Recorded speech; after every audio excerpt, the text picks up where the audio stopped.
Alô, alô, salve, salve, amigos da TV Sonic, da TV 247. Finalmente consigo falar com vocês. Fiz várias tentativas mais cedo, porém estava sem conexão. Lá na Padaria Real, também no parque em frente à Padaria Real, não consegui conexão, não consegui conexão.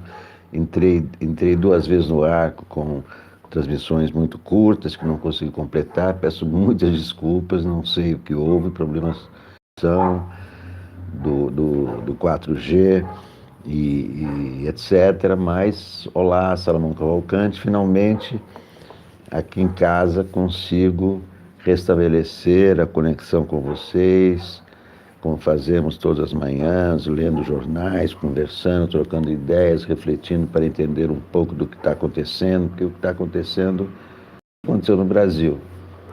Maria Cristina Silveira, olá, tudo bem aí com você, com vocês? Vamos entrando, vamos chegando. Ângela de Oliveira, bom dia de João Pessoa, Sandra Altava, Maria Cristina. Queria de novo agradecer ao casal do Rio de Janeiro que veio me ver, o garçom da Padaria Real me contou. Natália Brito, pois é, eu estava sem conexão, não sei por quê, na Padaria Real e no parque. Só aqui em casa agora a conexão está, por enquanto, né, como disse Bolsonaro a respeito da saída de Marco Ciro da Receita, por enquanto está muito bem. O que está acontecendo? O Bolsonaro está reclamando das investigações da Receita acerca de seus parentes. Mas o problema não é da Receita. O problema é que o Bolsonaro tinha mania de empregar parentes nos seus gabinetes, nos gabinetes do filho, tanto parentes seus como parentes de outras famílias, né? Tudo em família, tudo ficava em família, né? Ele tem 5 irmãos. E por causa dessas investigações da Receita, o Bolsonaro agora está atacando o chefe da Receita, o Marco Sintra, que está com a cabeça prêmio, daqui a pouco vai ser demitido também. Quem contraria o presidente é demitido, é exonerado. Não tem perdão. Não tem duas vezes. O cara contrariou a primeira vez, é demitido. E vem o próximo. Esse é o padrão do governo Bolsonaro. Esse governo que só provoca instabilidade, preocupações, angústia, luto no Rio de Janeiro. O Rio de Janeiro é uma cidade enlutada. Quantas crianças viram uma série de assassinatos de uns dias para cá? Há muito tempo, mas tem assim períodos mais graves. Crianças morrendo por balas perdidas. Balas perdidas por quê? Porque devido à truculência da polícia carioca. Não é, Marco Schneider? A polícia carioca, sob as ordens do governador Wilson Witzel, tiro na cabecinha, cujo comportamento é anticivilizatório, Rio entregue às baratas.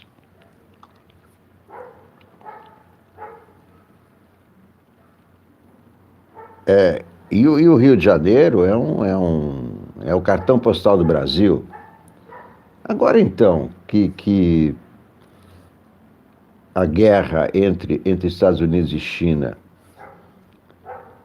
está provocando um abalo em todas as economias, né? Até na economia alemã.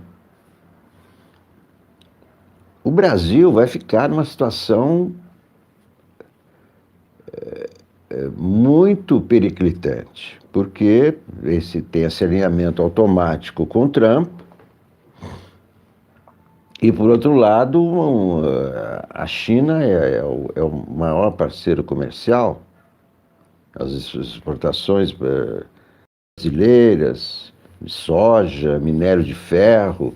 Então tem a relação comercial do Brasil com a China é fundamental. E como é que o Brasil vai manter a sua as suas relações boas tanto com um quanto com o outro, se os dois estão em conflito, né? Essa nomeação do Eduardo Bolsonaro para a embaixada agrava esse problema, não é? Porque vai ser um embaixador pró-Trump, um embaixador que usa o boné do Trump. Ontem, aliás, na entrevista na Globo News, o Tasso Gereissati, do PSDB, do Ceará, que foi governador do Ceará, disse que não vai ser tranquila a aprovação da indicação do filho do Bolsonaro no Senado, que vai encontrar muita resistência. E ele não disse ali, não explicitou, mas ele vai ser um voto contra, porque ele disse também que é primeiro que é nepotismo. Depois, se fosse filho, mas fosse um diplomata de carreira tradicional, experiente, colocá-lo na mais importante embaixada brasileira, até que poderia ser factível. Mas colocar essa pessoa somente por ser filho, sem nenhuma experiência em diplomacia, é uma responsabilidade tanto do presidente quanto do filho. Leia Oxaberg, bom dia. Maurílio Lobato, Sônia Afonso, bom dia.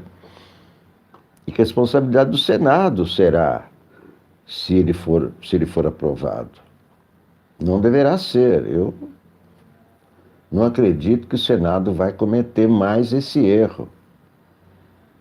Que isso vai trazer novos prejuízos ao Brasil. O embaixador nos Estados Unidos tem que ser neutro. Ele tem que representar os Estados Unidos, representar o Brasil, não os Estados Unidos, como Eduardo Bolsonaro representa, como Jair Bolsonaro representa. Eu estava lendo, no momento da interrupção, hoje de manhã, o artigo do Ascanio Seleme, no Globo, em que ele diz que 2 anos é muito, que é o prazo que o Paulo Guedes está pedindo agora aos brasileiros. Espere 2 anos até melhorar. Por enquanto, fiquem nessa pindaíba, nessa instabilidade, nessa incerteza, principalmente. Não sabemos o que pode acontecer amanhã. Vocês vejam, por exemplo, ontem estourou notícia das demissões na ESPN. Olha, eu faço as transmissões na Padaria Real, que fica ao lado da ESPN.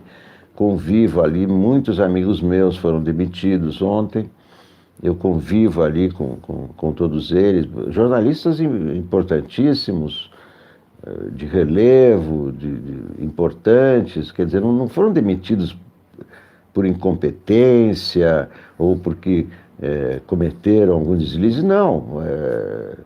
Foram demitidos, simplesmente, né? Desde o chefe, João Palomino, vice-presidente de jornalismo, comandava toda a equipe, Juca Kfouri, nos jornalistas não preciso nem falar, no Juca Kfouri. Agora não sei por que eles escolheram esses. O João Carlos Albuquerque. Então, de um dia para o outro, veja o caso de João Carlos Albuquerque. Ele mora a 20 num prédio que fica a 50 metros da SPN, tem lá o seu contrato de aluguel, então ele está há muitos anos ali, mora do lado da SPN, vai ali na Padaria Real, trabalha ali. De repente, cortam essa rotina dele. Como é que ele vai fazer com o contrato, com o aluguel dele? De repente, perdeu o emprego. Então, aquele lugar estratégico onde ele morava não significa mais nada para ele. Então, Juca Kfouri, né, um grande jornalista, diretor do Placar, de repente é demitido. Tá, tudo bem, ele tem outros empregos, né? CBN, Folha, UOL, mas perde-se um. Arnaldo Ribeiro, outro, meu amigo, conversei com ele várias vezes diante dessas câmeras, demitido. Então, essa incerteza, essa instabilidade que se agravou desde o impeachment da presidente Dilma, evidentemente que o impeachment foi um erro enorme. O próprio Tasso Gereissati reconheceu isso ontem mais uma vez. De lá para cá, o Brasil não voltou ao dinamismo dos governos Lula, por exemplo, não é? Ainda primeiro governo Dilma, havia perspectivas, planos, esperança, de repente veio aquela coisa do impeachment, que não se justificava, porque não houve nenhum crime de responsabilidade.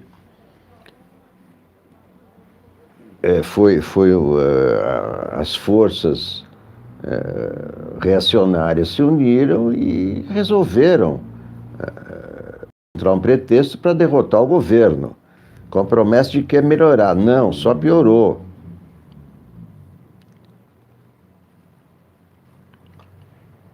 Com o Temer piorou e com o Bolsonaro, então, nem se fala. É uma sucessão de conflitos, de hostilidade com países, hostilidade interna, demite esse, exonera aquele, até com militares, né, que todo mundo achava que estava ali convocando os militares, porque era alinhado com eles. Não, demite militar. Quem não é de extrema direita cai fora. Esse é o lema do governo dele. Quem não tem tendências quem não elogia Hitler, quem não gosta de nazismo, tem que cair fora. Quem não gosta de tortura, tem que cair fora. Agora o próximo parece que vai ser o Marco Sintra, chefe da Receita Federal. Porque a Receita Federal está investigando as contas suspeitas, né? Levantou as contas suspeitas do Flávio Bolsonaro, do Queiroz, e daí por diante, pela família Bolsonaro. Eu acho que a grande preocupação do Bolsonaro é com esse caso Flávio, porque já se sabe, já houve diversos sinais, já se foram dados diversos sinais de que essa investigação pode atingir o próprio presidente, por causa daquele cheque de 25 mil na conta da primeira-dama. Então, essa é a grande preocupação. Ele pode perder o mandato por causa disso.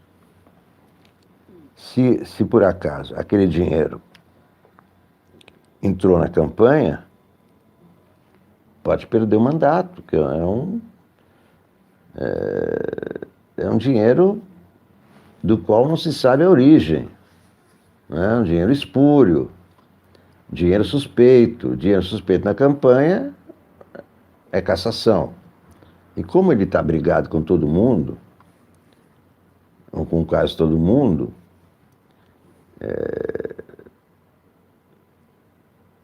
e ele não tem também muito beneplácito. E é normal não ter, não é? Eu acho que ele não tinha nem condições de ser candidato a presidente da República se fosse levado a ferro e fogo, fossem levadas as determinações, porque ele mostrou em toda a sua carreira na Câmara não ter condições de governar um país. Nenhuma condição de governar um país. Ainda mais um país na situação em que Temer deixou o país, teto de gastos, e como o próprio Tasso Gereissati disse ontem, como é que ele definiu o governo Temer? É um governo fisiológico, né? Não à toa, o Temer vive saindo e entrando em prisões. Não à toa está com os bens bloqueados. E o Tasso reconheceu ontem que foi um erro o PSDB participar do governo Temer. Misturar-se ali com o fisiologismo, comandado por Eduardo Cunha. Ora, quem mandava realmente no Temer era o Eduardo Cunha. O grande mistério é por que o Eduardo Cunha continua em silêncio. Né? Ele, se fizesse talvez porque ele não tenha provas a respeito a respeito do que ele sabe, né? Não sei. Não sei porque ele continua calado, mas está lá, está preso e tal. Ele era o chefe do Temer. Aquela gravação do Joesley Batista é antológica. Aquela frase do Temer entrou para a história. Tem que manter isso aí. É a frase do governo Temer. Tem que manter isso aí, né? A frase do Getúlio é aquela: saio da vida para entrar na história. A do Temer é: tem que manter isso aí. Um governo fisiológico. Então, vejam só, quem derrubou Dilma foi um grupo fisiológico. Não foi um golpe de Estado, nem haveria condições. O golpe de Estado é quando muda a Constituição, fecha o Congresso. Ninguém dá um golpe de Estado assim, sem mudar a Constituição. Não mudou. Golpe de Estado. Está lá, o Estado continua democrático, não é? O golpe de Estado foi em 64. Rasga a Constituição inteira. Agora, a Constituição não está sendo cumprida em todos os seus itens. No artigo 5º, por exemplo, aquele que garante a liberdade até o julgamento em última instância, esse não está vigindo, mas isso não quer dizer que o resto da Constituição não esteja. Então não houve golpe de Estado em 2016. Houve que um grupo fisiológico se apossou do poder e assaltou o poder. Não se sabe, não sabemos ainda o que aconteceu nesses 2 anos do governo Temer. Não sabemos.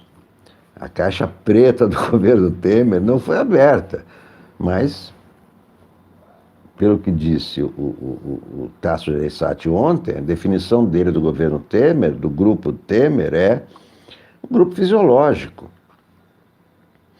Era assim que Temer se comportava antes de chegar à presidência, foi assim que ele se comportou nos 2 anos. Então, vocês imaginem um prejuízo que ele trouxe para o país, né?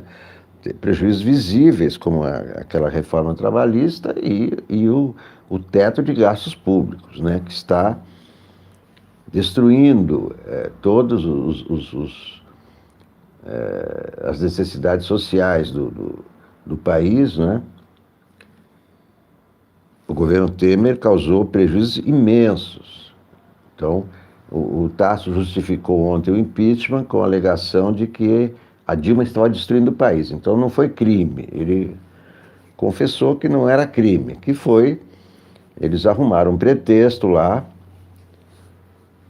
porque a Dilma estava destruindo o país. Ora, o Temer destruiu muito mais, né? Se o critério for esse, destruir o país, vai ser um impeachment atrás do outro. Mas o Tasso também avisou que impeachment está fora de cogitação no Senado. O que também ele não pode falar, porque ele não sabe o que vai acontecer. Não é? Se o Bolsonaro comete um crime evidente de responsabilidade, eu acho que já cometeu vários. Ele podia ser já indiciado, já ter começado alguma investigação. Mas não há clima para isso, porque o país à beira da recessão. Se parar para o processo de impeachment, que é uma coisa que leva 6 meses, vai ser a destruição dos empregos. Quer dizer, é por isso que o Tasso diz, não se fala impeachment, temos que aguentar e etc. Joel Silva Júnior quer que eu cante. Tá bom, vamos cantar então. É uma paródia triste, né? É o samba do avião, né? O final da recessão. A miséria espanta, veja o Rio de Janeiro, estão matando sem piedade, atiram do alto para dar fim, seja em gente ou pinguim, Cristo já surtou. Fechou os olhos para não ver mais nada. Esse caos é só porque detonaram o PT. Bolsonaro militar, o Brasil vai afundar. Rio de quem achar que não. Dentro de mais um tempinho estaremos em recessão. Rio de Janeiro e o Brasil inteiro, Rio de Janeiro e o Brasil inteiro, Cristo já surtou, fechou os olhos para não ver mais nada. Esse caos é só porque detonaram o PT. Como é que é? Bolsonaro militar, o Brasil vai afundar, Rio de quem achar que não. Dentro de mais um tempinho estaremos em recessão. Rio de Janeiro e o Brasil inteiro, Rio de Janeiro e o Brasil inteiro. Eu não canto com alegria o samba da recessão, não quero recessão, ninguém quer recessão, recessão vai... Não torço pela recessão, torço para que os brasileiros parem de passar fome. Que recessão é isso, não dá para a gente ficar alegre. Ah, vem a recessão, Bolsonaro vai cair. Não, os brasileiros vão passar mais fome. Não é? A recessão é muito ruim. A recessão são 2 trimestres com PIB negativo. Isso é muito ruim. Não canto com alegria. Eu não quero recessão, não estou chamando recessão, quero que o Brasil saia do buraco. Mas como é que vai sair com um presidente desse? Sempre quem levanta o país é o presidente. Esse presidente levanta alguma coisa? Ele hostiliza a todos, briga com todo mundo. Ele já brigou com a Venezuela, com a França, com a Alemanha, com a Argentina, com os países árabes e com a China. Em 6 meses de governo. Você brigou com os nossos principais parceiros comerciais, brigou com a Alemanha, que estava dando grana para preservar a Amazônia, não está dando mais. Brigou com a Noruega também, né? E adula o Trump, que prende criança em jaula na fronteira, que é considerado o pior presidente do mundo, e que também trouxe para o mundo um clima de guerra. Agora está com essa briga aí com a China, e a briga é muito simples, é pela hegemonia. Né? Estados Unidos é o império americano, China está ali nos calcanhares dos Estados Unidos, alcançando os Estados Unidos, como potência econômica. É claro que, do ponto de vista bélico, não há comparação, os Estados Unidos continua sendo o número 1, mas o Trump quer impedir a China de continuar progredindo na economia. Isso aí afeta o Brasil. Se o Brasil é alinhado com o Trump, e o Trump hostiliza a China, e a China é o principal comprador brasileiro de minério de ferro e de soja, Como é que ficamos nós, que já estamos mal? Quer dizer, na situação de hoje, já estamos com o PIB caindo. Se o Trump exigir que o Brasil também boicote a China, onde é que. Para quem nós vamos vender a soja? Para quem nós vamos vender minério de ferro? E o Ascânio Seleme fala exatamente nisso, que essa coisa de esperar 2 anos, que o Paulo Guedes está dizendo, não é? Ele diz o seguinte, não vou ler tudo, vou ler trechos, tá bom? Porque ler cansa também, é muito mais fácil falar, né? Conversar e tal, eu vejo que vocês comentam, vejo com que vocês estão preocupados, mas claro, vocês estão preocupados com os rumos do Brasil, não sabemos para onde vamos. Com Lula, com Fernando Henrique, com Collor não, que era do Edivanas também, né? Mas com Fernando Henrique sabíamos para onde íamos, com Lula sabíamos, com Dilma sabíamos. Agora não sabemos mais, não sabemos o que vai acontecer amanhã, o que vai acontecer daqui a meia hora. Com quem ele vai brigar, qual é o prejuízo que ele vai trazer, qual é a regra, qual é o decreto que ele vai mandar. 2 anos é muito. De onde vejo as coisas, diz o Ascânio Seleme, não consigo imaginar que a estratégia tenha sucesso.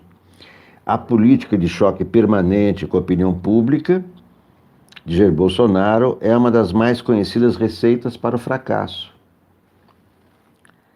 Mas, claro, o articulista pode estar enganado, dirão os que defendem o presidente. Pode mesmo. O PIB do primeiro semestre pode ser negativo. E os indicadores para o segundo não são melhores. O ministro Paulo Guedes falou que é preciso paciência e voltou a culpar o passado pela estagnação do país. Nós não queremos saber do passado, nós queremos emprego agora, dinheiro no bolso agora, comida agora.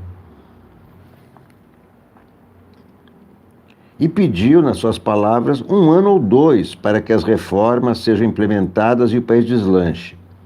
É muito, ministro, diz o Ascânio Seleme. Claro que é muito. O 1 ano ou 2 pode ser um prazo razoável na economia, mas é uma eternidade na política. Em 1 ano haverá novas eleições. E em 2 o governo Bolsonaro estará entrando na sua fase final, na fase do café frio, de como as coisas podem desandar na política. O presidente Maurício Macri vai sendo varrido pelo que Bolsonaro chama de esquerdalha. Está ajudando a eleição do Alberto Fernandes, isso que o Bolsonaro está fazendo. O Macri, coitado, se virando, aumentou o salário mínimo, 25%, está tentando, em busca dos votos perdidos, que não vai dar mais tempo. Ele estragou o país, não vai em um mês agora, que falta para a eleição mesmo, Argentina, não vai.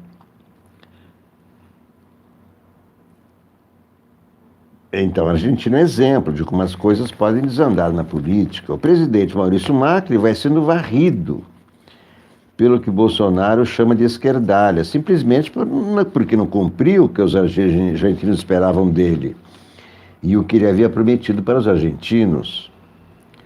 Ele não consertou a economia no prazo estabelecido pelo calendário eleitoral. No nosso caso, além de ver a economia patinando, o brasileiro já está cheio de retórica beligerante e falsa do seu presidente.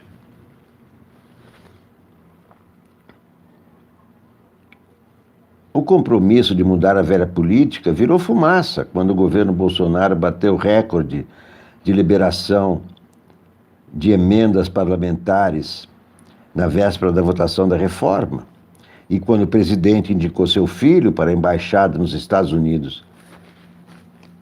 Isso é um escândalo. Eu não sei como alguém pode defender isso. Isso é uma ideia doida. Nomear para a embaixada mais importante um filho sem nenhuma experiência de diplomacia. Ao contrário, um filho beligerante, um filho conhecido pela hostilidade, ele coloca numa posição diplomática. A diplomacia serve para evitar a guerra. Esse rapaz só atiça a guerra.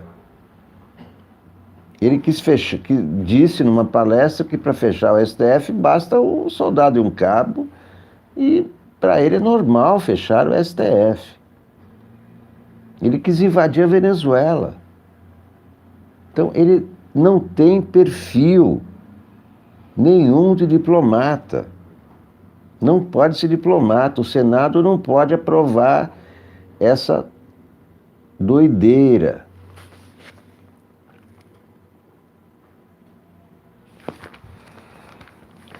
Luiz Fernando Veríssimo escreve: Andrew. Desde os rumores de que Jack, o Estripador, era um membro da família real inglesa, que circularam no fim do século XIX e ainda circulam em especulações modernas sobre a identidade do assassino, que nunca foi preso,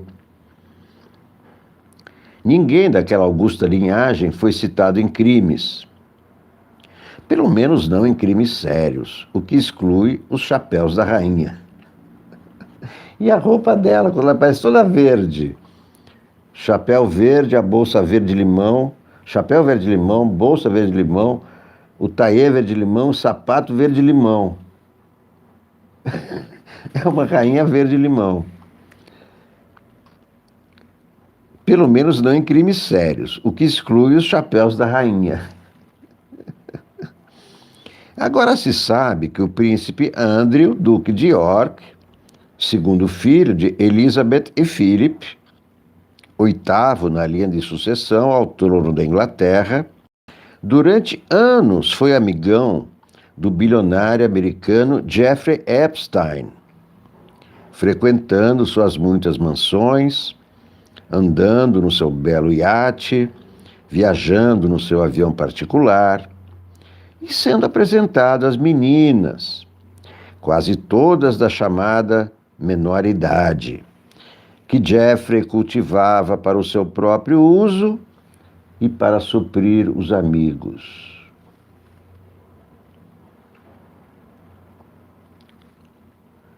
Entre estes, o ex-presidente Bill Clinton e o atual presidente Donald Trump, que numa entrevista pública há alguns anos elogiou Jeffrey e comentou que ele gostava de mulheres bonitas, como eu, de preferência as mais novas. Uma sugestão pública de gosto pela pedofilia, que prefaciou todas as barbaridades que Trump viria a dizer na presidência depois. Jeffrey Epstein se suicidou na prisão, onde aguardava indiciamento, ou foi suicidado. Como? Ainda não está claro. Os presos não podem usar cintos ou cordões de sapato nas celas. Ele teria se estrangulado ou sido estrangulado com um lençol? Difícil. Já tinha tentado se suicidar antes, deveria estar sob observação constante, mas os dois guardas encarregados de cuidar dele não estavam em serviço, por diferentes razões, na noite em que Jeffrey morreu. As teorias conspiratórias se multiplicam.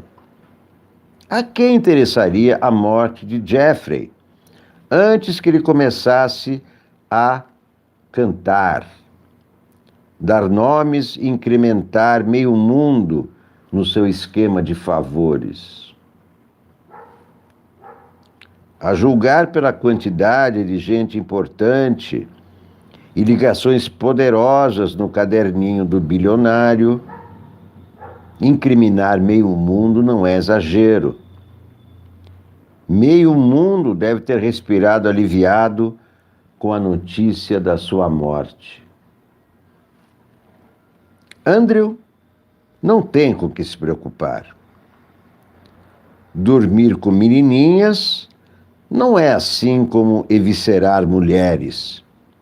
Ele talvez passe por um período de ostracismo na corte, mas isso passa. E continuará com sua simpática cara de sonso, própria dos príncipes desocupados.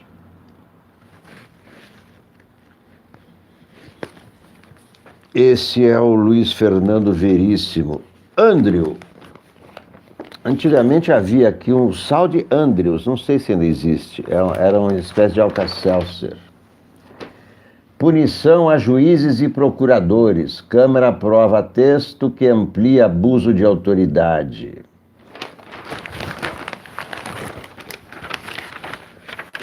Exemplo do que pode virar crime de abuso de autoridade. Prova por meio ilícito. Obter prova em procedimento de investigação por meio ilícito. Até 4 anos de detenção. Decretar condução coercitiva de testemunha ou investigado de forma descabida, sem prévia intimação, como fizeram com Lula, como Moro fez com Lula. Até 4 anos de detenção. Captura, prisão ou busca e apreensão sem situação de flagrante delito ou sem ordem judicial. Até 4 anos de detenção. Divulgar gravação sem relação com as provas, expondo a intimidade. Foi o que o Moro fez com as gravações do Lula, da Dilma com o Lula. 4 anos de detenção. Tem uma maçaneta me incomodando, pensei que era até uma sujeirinha ali. Pronto. Não sei se estava incomodando você, mas tinha uma maçaneta ali. Um pedacinho de maçaneta na ponta me incomodando. Antecipar a atribuição de culpa, inclusive em rede social, e antes de concluídas as apurações. Pena de 6 meses a 2 anos de detenção. Submeter preso ao uso de algemas, quando estiver claro que não há resistência à prisão. Até 2 anos de detenção. O juiz Marcelo Bretas colocou o Sérgio Cabral em correntes, não foram nem algemas, correntes. Então, vou repetir do que pode virar agora crime de abuso de autoridade. Esse texto já havia sido apreciado pelo Senado em 2017. Define penas para vários tipos de ilícitos. Magistrados, por exemplo, serão punidos com detenção de 1 a 4 anos ao decidirem pela prisão preventiva sem amparo legal. Abertura de inquérito sem indícios de crime e obtenção de prova por meio ilícito também são algumas das práticas enquadradas como crime de abuso. O projeto segue agora para a sanção do presidente Bolsonaro. A Câmara decidiu aprovar um projeto mais amplo em detrimento da proposta aprovada no primeiro semestre no Senado. A iniciativa leva em consideração abusos cometidos por integrantes do Judiciário, Legislativo e Executivo. Entre as práticas que passarão a ser consideradas abuso de autoridade estão, entre outras, divulgar gravação sem relação com as provas que se pretende produzir a investigação, estender a investigação de forma injustificada, decretar a condução coercitiva de testemunha ou investigado de forma manifestamente descabida, submeter preso ao uso de algemas quando estiver claro que não há resistência à prisão e antecipar a atribuição de culpa por meio de comunicação, inclusive rede social.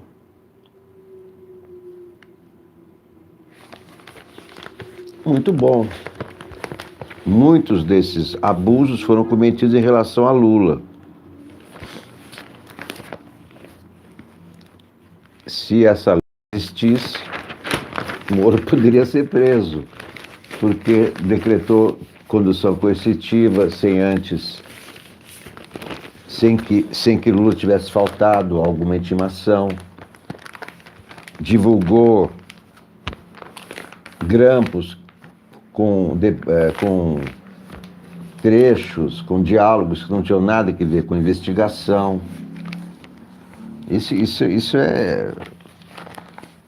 Esse pacote é muito bom. Bernardo Melo Franco escreve aqui no Globo, no escurinho dos gabinetes. Uma guerra de lobbies, intrigas e dossiês.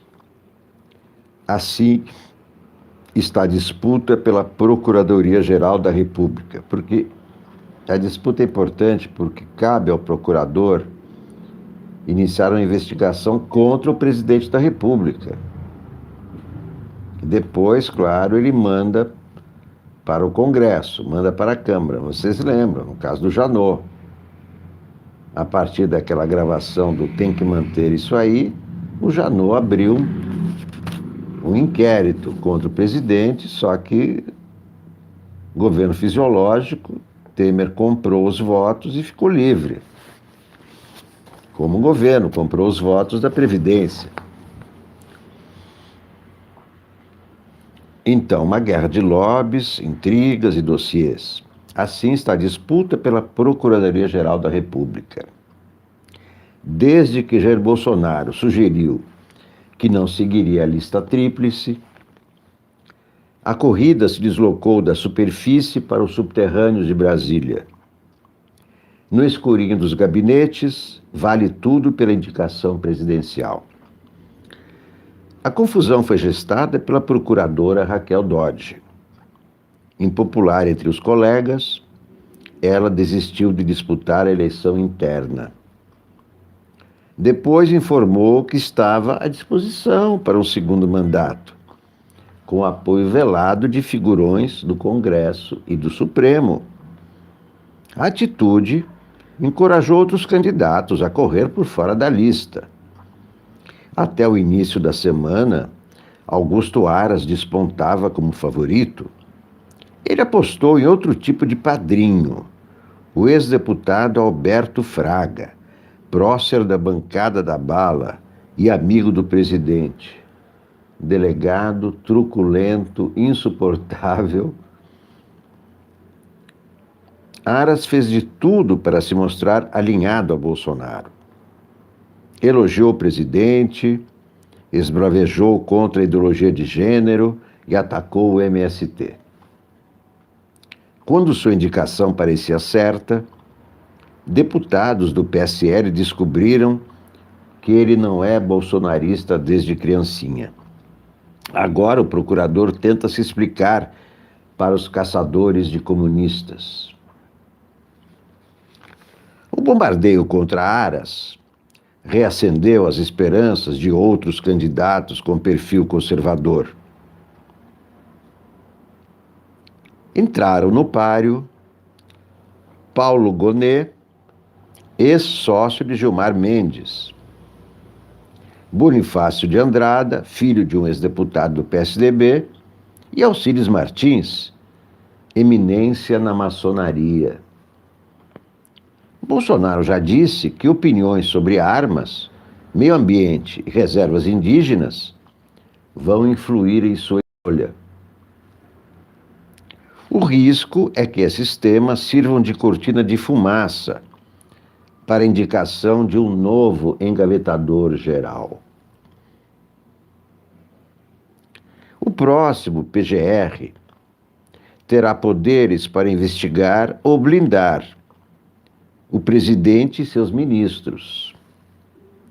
Também influirá no destino do senador Flávio Bolsonaro, suspeito de embolsar salários de assessores.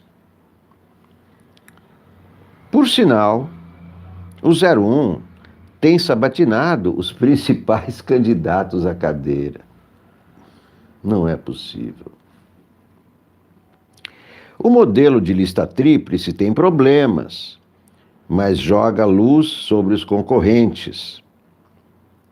Eles são obrigados a expor ideias e assumir compromissos com a instituição que desejam comandar. Para quem corre por fora, só é preciso comprometer-se com o presidente. E é claro que o presidente vai escolher quem se compromete com ele.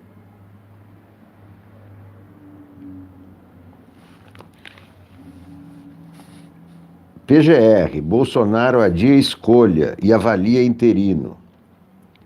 Eu tenho tempo ainda.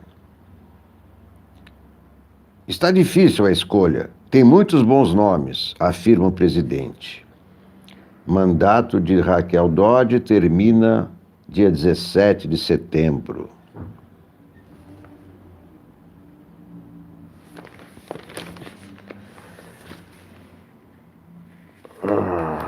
PGR. Para cada deputado expulso, siglas perdem 3,4 milhões.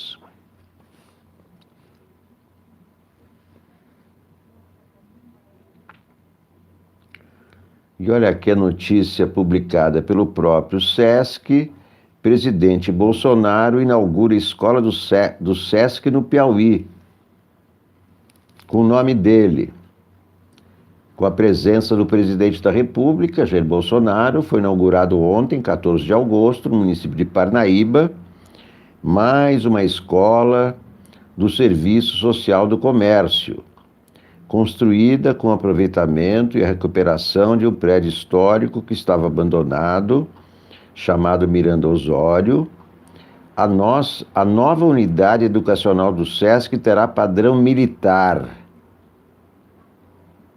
Padrão militar para quê, cara pálida? Padrão militar tem que ser no quartel, não no SESC. Conta com estrutura completa, recursos pedagógicos modernos para o aprendizado das várias disciplinas, que incluem 2 línguas estrangeiras, instrumentos musicais e práticas esportivas. Ao comentar o investimento do SESC na abertura da escola, Jair Bolsonaro parabenizou a iniciativa e disse que ela é bem-vinda. Desta forma, ajudaremos a mudar o futuro do Brasil, porque só mudando a nova geração com boas escolas e com boas instruções é que podemos mudar o país. Não com escolas militares, que foi o que Hitler fez na Alemanha, para criar os jovens nazistas que foram para a guerra em nome de Hitler, que idolatravam Hitler, que é isso que está aparecendo. E aqui também o SESC não diz que o nome da escola é Jair Bolsonaro. Estão tentando esconder, o que é proibido, dar nome de pessoas vivas a prédios de entidades que recebem verbas federais, como é o caso. Como é esse caso. Bolsonaro diz que sua família sofreu devassa da Receita. Presidente reclama de perseguição e afirma que órgão tentou derrubá-lo na campanha eleitoral do ano passado. Presidente Bolsonaro afirmou ontem que a Receita Federal fez uma devassa em sua vida financeira e na vida de seus parentes. Declaração acontece no momento em que a equipe econômica do governo estuda transformar a área de fiscalização da Receita numa autarquia. No último domingo, o colunista Lauro Jardim informou que na semana passada Bolsonaro questionou o secretário da Receita Federal, Marcos Cintra, sobre uma suposta perseguição de agentes do órgão contra um de seus irmãos. Na terça-feira, o Globo esteve no Vale da Ribeira, em São Paulo, onde Renato Bolsonaro, irmão do presidente, tem uma rede de lojas de imóveis. A afirmação de ontem do presidente sobre a Receita ocorreu ao reclamar da presença do repórter no Vale, antes mesmo de qualquer reportagem ter sido publicada. Ao responder se estava insatisfeito com o trabalho de Marcos Cintra à frente da Receita, o presidente criticou a presença do jornal na cidade de Miracatu, em São Paulo, que é onde mora o seu irmão, e disse que em qualquer estabelecimento comercial você vai achar coisa errada. Vou adiantar para você, vale a pena. Fizeram uma devassa na vida financeira dos meus familiares do Vale do Ribeira. São 4 irmãos, 3 mexem com venda de imóveis. Imóveis ou móveis? Questão barata. Povo humilde. No dia de ontem, estiveram 2 repórteres do Globo em 3 casas de comércio de irmãos meus, de imóveis, é claro. E entram filmando, fotografando, fazendo perguntas indiscretas. E eles, pessoas humildes, estão falando. Um CNPJ, porque a loja está assim. Tem o nome dos 2 repórteres. É uma vergonha essa maneira de ir para cima de pessoas humildes, trabalhadoras. Vai achar alguma coisa errada? Acho que qualquer estabelecimento comercial você vai achar uma coisa errada. E aí vão potencializar isso daí. Não conseguem me atingir. Vão para cima de parentes meus. Uma vergonha. Perguntado em seguida se a queixa se estendia à Receita, Bolsonaro afirmou: foi feita uma devassa. Vocês vão ter a resposta um dia. Eu, ano passado, quase todo dia a Receita entrava na minha vida financeira para saber se tinha alguma coisa esquisita ali para tentar me derrubar da campanha. Não acharam nada, não vão achar mesmo. E estão fazendo com a minha família não é de hoje. O que fazem com a minha família nessas questões aí. Olha aqui, o Renato, o presidente e o Hélio Negão, que é para provar, está sempre lá do presidente para provar que ele não é racista. Ele tem que carregar o Hélio Negão ao lado, para mostrar que não é racista.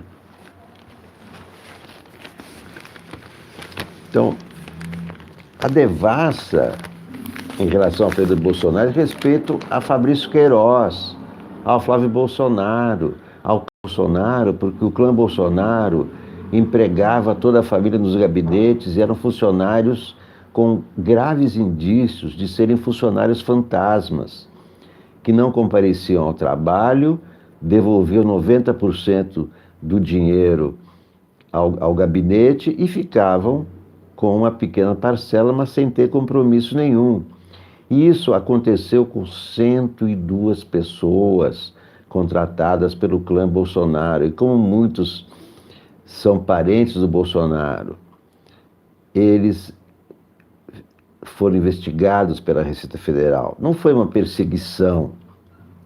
Isso é uma investigação, porque foram encontrados graves indícios nas contas de Flávio Bolsonaro e nas contas do Fabrício Queiroz. O maior escândalo atualmente no Brasil é que ninguém sabe onde está o Queiroz. Ninguém intima o Queiroz a responder pelos seus ilícitos. Como é que pode uma pessoa sumir no país? Uma pessoa que tem advogado, que tem nome, tem CNPJ, e essa pessoa some e não presta esclarecimentos, que, como nós sabemos, esclarecimentos podem levar até a cassação do mandato do presidente da República. Mas, ora, se esses crimes foram cometidos, a lei é para todos, não é? Não era isso que dizia Moro, que a lei é para todos? A lei tem que ser para o presidente da República. Se ele está envolvido em crimes, se as contas, os ilícitos, as suspeitas atingem a conta da primeira-dama, isso tem que ser investigado, porque a lei é para todos. E Queiroz tem que aparecer. Não é possível que ninguém intime Queiroz a prestar esclarecimentos.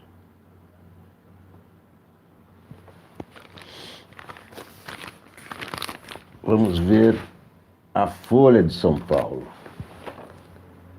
Ainda não li, vou ler junto com vocês, porque não tive tempo Geralmente eu acordo, já leio a Folha, mas hoje não.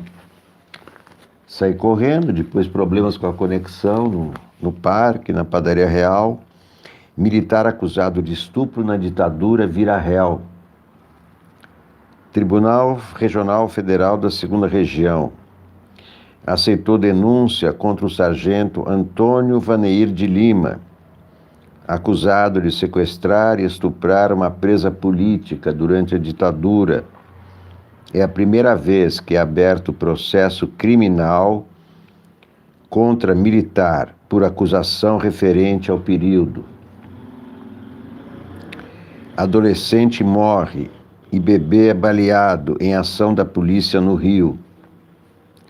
A polícia de Witzel, com esse nome nazista. O nome já não ajuda. Wilson Witzel. Isso podia ser nome de um nazista. Vamos ver aqui a parte 2 da Folha. Banco do Brasil apresenta Galinha Surfistinha, convidado especial, esmilinguido, sem sexo, sem nudez, sem drogas. Olha aqui. Galinha Surfistinha. O Banco do Brasil agora está censurando em seu edital o tipo de filme que ele vai patrocinar. Pergunta se há cenas de sexo, se há cenas de nudez. É a censura extraoficial. E o Banco do Brasil está fazendo isso porque o Bolsonaro já censurou um comercial do Banco do Brasil, que não tinha nudez, evidentemente. Tinha só pessoas transgêneras. Tinha adolescentes com brincos. E Bolsonaro vetou, censurou. Violou a Constituição, porque a censura é proibida. Agora o Banco do Brasil, o presidente do Banco do Brasil, é claro, se não mandar fazer isso, ele vai ser exonerado, mandou fazer um edital onde se pergunta se no filme vai ter nudez, se vai ter drogas. Censura, né? Censura.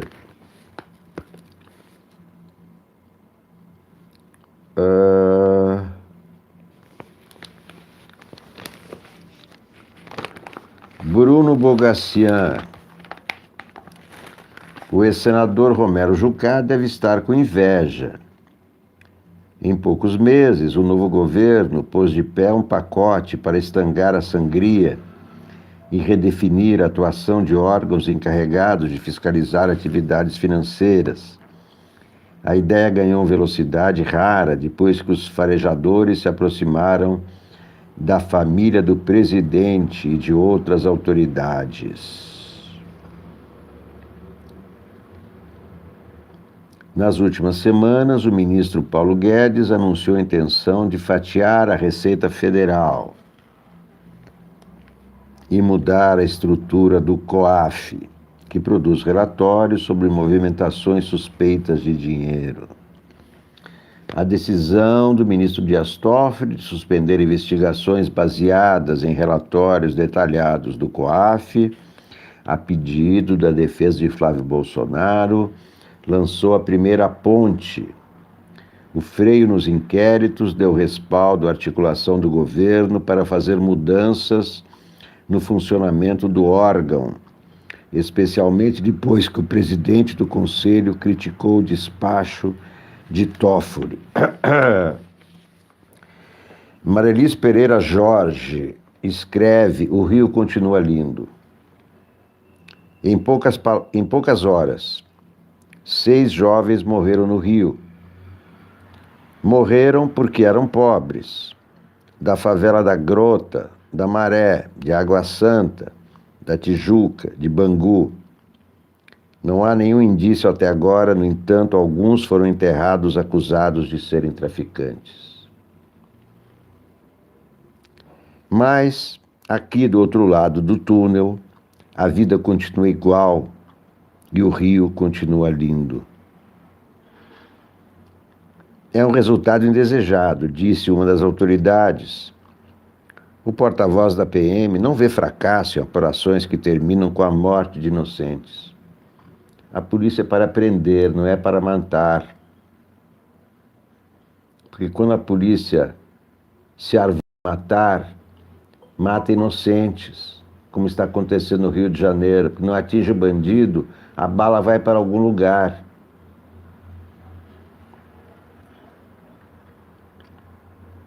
É um faroeste em plena cidade, faroeste numa metrópole. O Whitson transformou na terra do Bang Bang.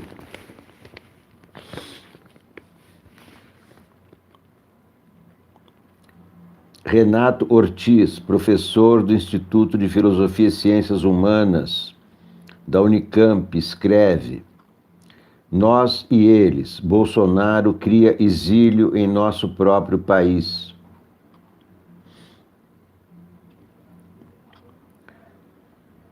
Aspas, falar que se passa fome no Brasil é uma grande mentira.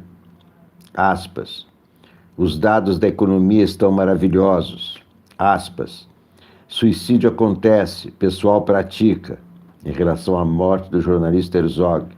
Aspas, estou convencido de que os dados de desmatamento são falsos. As afirmações são daquele que ocupa o mais alto cargo político do país, a presidência da República. A lista poderia ser alongada, mas seria inútil ampliá-la. Importa entender que elas são recorrentes. Uma forma de interpretar esse comportamento bizarro é dizer que simplesmente nos encontramos diante de um conjunto de mentiras. Cada afirmação pode ser desmentida pela apresentação dos dados de realidade. Há fome no Brasil. A economia anda mal. Herzog foi assassinado. O desmatamento é um fato. O equívoco seria desconsiderar o mundo real de maneira assim tão evidente. Entretanto, outra interpretação é possível. Há primeiro um aspecto. Se elas são recorrentes, devem significar algo mais. A repetição não seria apenas expressão de mentiras. Mas, para entendê-las, é preciso circunscrever sua falsidade dentro de um conjunto, de um contexto mais amplo. O governo Jair Bolsonaro é uma ruptura em relação à vida política brasileira. Nos encontramos diante de uma situação na qual o autoritarismo tornou-se banal, pois os mecanismos institucionais intrínsecos à democracia são sistematicamente destruídos pela eleição institucionalmente democrática de um oligarca. Uma maneira de se compreender os traços desse autoritarismo é considerá-lo como um populismo, mas faço uma ressalva. O termo não se confunde com a ideia tradicional de populismo existente no Brasil ou na América Latina. Ele adquire um novo significado. O populismo atual é resultado de falha estrutural das democracias contemporâneas e manifesta-se em diferentes lugares. Trump nos Estados Unidos, extrema-direita em países da Europa. Há duas dimensões que o conceito abarca. Primeiro, a ideia de povo pode ser reduzida à simples oposição entre nós e eles, virtuosos e corruptos. Segundo, a suspeita de que o sistema representativo seria estruturalmente corrompido. Esta é uma reivindicação explícita dos bolsonaristas. O fim do Congresso Nacional e do Supremo Tribunal Federal. Deixo de lado o segundo aspecto, no qual o oligarca se vê como alguém acima das instituições democráticas. Considerar a ideia de que ele exprime a vontade de um povo significa aceitar a premissa. existe uma entidade idealizada denominada povo, que coincide com a dimensão sociológica na qual os indivíduos estão inseridos. Não existiria, assim, uma defasagem entre a concepção ideal e a vida real das pessoas. O populismo imagina que existe uma superposição entre essas duas esferas. O representante do povo é uma expressão do real. Colocadas dentro dessa perspectiva, as afirmações acima podem ser interpretadas de outra maneira. Não é difícil demonstrar que existe fome no Brasil. Porém, isso é pouco relevante, pois a afirmação não toma a realidade como seu referente. O oligarca que a enuncia não está interessado na sua verdade, mas na delimitação de um nós, entre aspas, do qual ele seria a expressão autêntica. É este nós que confere materialidade à sua falácia. O nós estabelece o vínculo sem mediação entre o povo e o oligarca. Isso significa: os que se encontram fora dessa definição discriminatória de povo devem ser considerados como estrangeiros.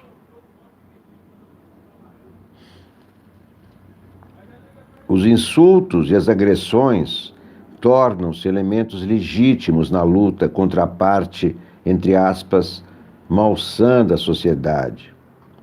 O eles, que ameaça a idealização de um nós. Este é um aspecto que diferencia o populismo no Brasil de outros países, Estados Unidos ou França. Ali, o eles é representado pelo que se encontra fora de suas fronteiras, os imigrantes. No caso brasileiro, a questão é outra. O tema da imigração não faz parte da agenda política atual. Nesse sentido, o eles se manifesta no interior do espaço da nação. O ideal seria que eles desaparecessem, deixassem de existir, dando lugar apenas ao nós autoritário que se quer afirmar. Surge assim uma estranha figura política de nossos tempos: ser exilado em nosso próprio país. Artigo de Renato Ortiz. Não é político, ele é professor. Professor do Instituto de Filosofia e Ciências Humanas, do Departamento de Sociologia da Unicamp. Estamos exilados em nosso próprio país.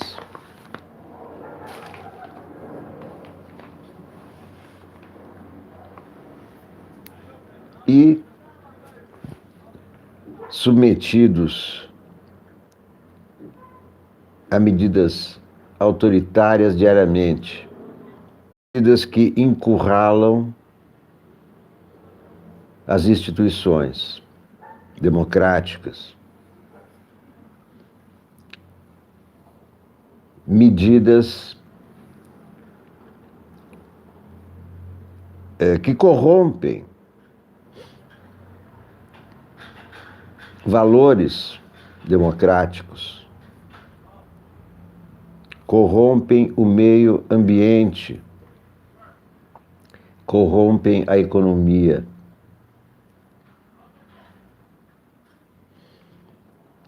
Meus queridos amigos, esse exílio forçado a que estamos submetidos permanece como um desafio, uma dúvida, um grande ponto de interrogação. Não há muitas certezas atualmente. Não há como fazer muitos planos para o futuro. O futuro está muito próximo do presente. Não sabemos o que pode acontecer na próxima hora, porque temos no Palácio do Planalto um mandatário instável, inseguro, hostil, agressivo, que nunca procura o caminho da união ou da concórdia. Ao contrário, governa dividindo, governa criando cisânia, criando desentendimento, esgarçando as relações sociais. Meus queridos amigos da TV Sonic, muito obrigado por assistirem ao nosso primeiro programa de hoje. Peço que se inscrevam. Estamos a caminho dos 7.000 inscritos. Agradeço muito a todas as inscrições. Por favor, também compartilhem os outros vídeos. Assistam, compartilhem, etc, etc, para que possamos continuar seguindo em frente, apesar de tudo. O presidente pode não querer se importar com a verdade, mas eu me importo, eu acho que muita gente se importa. E como muita gente se importa, o caminho da verdade não é a verdade bíblica, eu estou falando assim das verdades simples, né, do que está acontecendo, do emprego, do salário, essas verdades, não essas verdades épicas, verdades, estou falando para a gente chegar a saber o que acontece de verdade. O caminho mais propício é o do jornalismo, porque o jornalismo separa o que é notícia do que é o boato. Para se ter uma notícia, precisa responder a 5 perguntas fundamentais: quem, o que, como, onde, por quê. Enquanto essas perguntas não são respondidas, ainda não é uma notícia. Pode ser apenas um boato ou uma notícia incompleta. E só com notícias completas, tendo informações completas, é que podemos chegar a opiniões mais próximas à realidade. Muito obrigado a todos por assistirem. Eu sempre faço transmissões ao vivo, não gravo. Claro que tudo fica gravado depois. À tarde voltarei com mais uma transmissão, não sei exatamente a que horas, mas voltarei e espero que vocês também estejam na próxima transmissão. Muito obrigado a todos. Até lá.